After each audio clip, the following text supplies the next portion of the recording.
चलिए छंद क्रमांक 90 उच्चारण देखेंगे।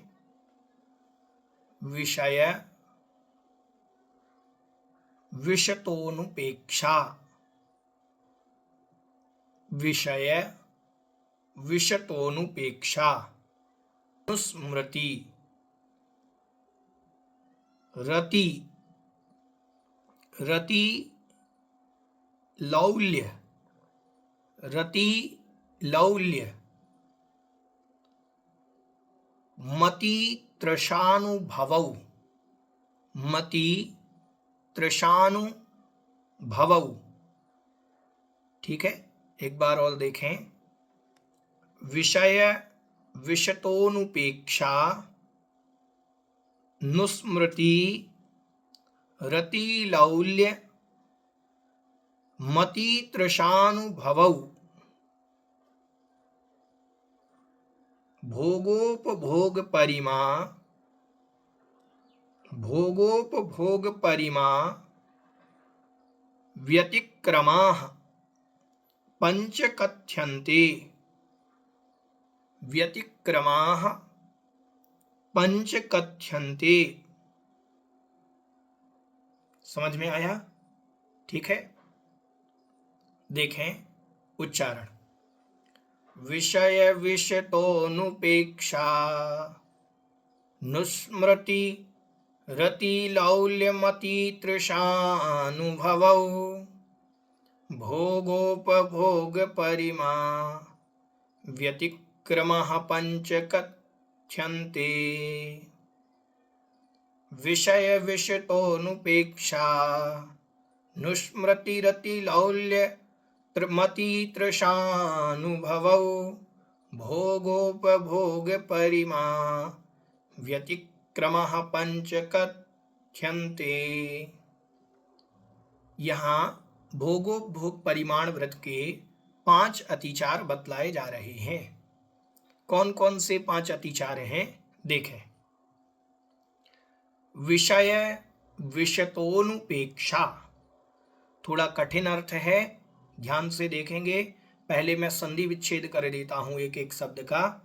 देखें, विषय विषतः, अनुपेक्षा अनुस्मृति, अतिलौल्यम अतितृषा और अति अनुभव। एक बार और देखें।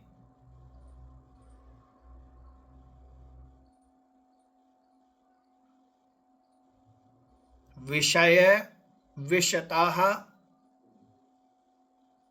अनुपेक्षा अनुस्मृति, अतिलौल्यम अतितृषा और अति शब्द अनुभव के साथ भी लगेगा तो हो जाएगा अति अनुभव। अति अनुभव, अनुभव बस लिखा है, उसमें अति शब्द जुड़ जाएगा। अभी देखते हैं अर्थ में, समझ में स्पष्ट आपको आ जाएगा। देखें, विषय विषतः, पंचेंद्रिय रूपी विषय, 5 इंद्रियों के 5 विषय हैं प्रमुखतया।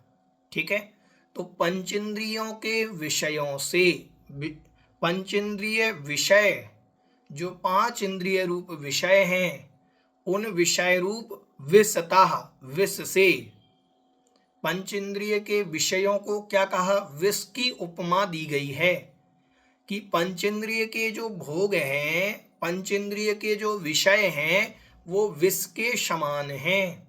और पंचेंद्रिय रूपी विष से, ठीक है, पंचेंद्रिय रूपी विषय के विष से अनुपेक्षा, उनकी उपेक्षा नहीं करना। उपेक्षा मतलब उनको हीन भाव से नहीं देखना। पंचेंद्रिय विषयों की उपेक्षा नहीं करना, यह पहला अतिचार हुआ अनुपेक्षा नाम का। पंचेंद्रिय विषयों की उपेक्षा नहीं करना, उनसे दूर नहीं हटना, उनमें राग रखना, ये कहलाता है उपेक्षा, वो अनुपेक्षा। ठीक है, तो पंचेंद्रिय विषयों में राग रखना ये अनुपेक्षा कहलाती है। ठीक है, आगे कह रहे हैं अनुस्मृति ही। एक होता है स्मृति। स्मृति क्या होता है? याद रखना। अनुस्मृति मतलब बार बार याद रखना। जो पंचेंद्रिय के विषय भोग हमने भोगे हैं उनको बार बार चिंतवन में लाना, ये अनुस्मृति नाम का अतिचार है। मान लीजिए हमने भोग परिमाण व्रत में ले लिया नियम कि हम 5 दिन तक बाजार की वस्तु नहीं खाएंगे। अब वो 5 दिन तक हमारे मन में बार बार विचार आ रहा है कि हमने ये वस्तु छोड़ दी है, ये वस्तु छोड़ दी है, ये वस्तु कब मिलेगी, 5 दिन कब पूरे होंगे, 5 दिन कब पूरे होंगे। या हम पहले खाई हुई थी तो उसका बार बार स्मरण आ रहा है कि देखो पहले बड़ा आनंद आता था, आज हमने छोड़ दी। तो ये अनुस्मृति कहलाती है। अनुस्मृति मतलब भोगे हुए भोगों का बार बार चिंतन करना।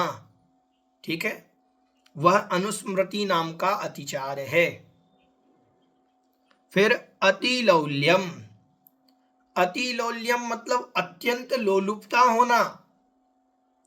अत्यंत लोलुपता होना, पंचेंद्रिय विषयों की अत्यंत आसक्ति का होना, विषयों में अत्यंत आसक्ति।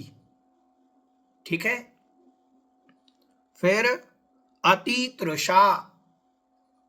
अति तृषा मतलब अत्यंत तृष्णा का होना, पंचेंद्रिय के विषय भोग में इच्छाओं का जागृत होना, इच्छाएं बढ़ते जाना। कोई भी इंद्रिय के विषय भोग के प्रति अत्यंत इच्छा का बढ़ना, वह अति तृषा नाम का अतिचार है। और अनुभव। अनुभव में भी अति शब्द लगाया जाएगा। अति अनुभव। अति अनुभव क्या है? पंचेंद्रिय के वर्तमान में जो हम भोग कर रहे हैं उसको बड़ी आसक्ति पूर्वक भोगना। खाने को भी खाते समय बड़ी आसक्ति के साथ खाना। वर्तमान में जो भी भोग हम पंचेंद्रिय के जितने भी भोग हम त्याग नहीं है जिन भोगों का, उनको भोग रहे हैं, उनको अत्यंत आसक्ति के साथ खाना, ये अति या ग्रहण करना। पंचेंद्रिय का कोई भी भोग हो, पंचेंद्रिय विषयों का कोई भी भोग हो, उसको अत्यंत आसक्ति के साथ वर्तमान समय में भोगना, ये अति अनुभव नाम का अतिचार कहलाता है। देखो 5 अतिचार हुए। पांचों अतिचार किससे संबंधित रखते हैं? 5 इंद्रियों के विषयों से। तो 5 इंद्रिय रूपी विषय रूपी विष के हमारे पास उनकी उपेक्षा नहीं करना, पहला अतिचार। दूसरा अतिचार हुआ उनको बार बार स्मरण करना जो हमने भोग भोगे हैं। ठीक है।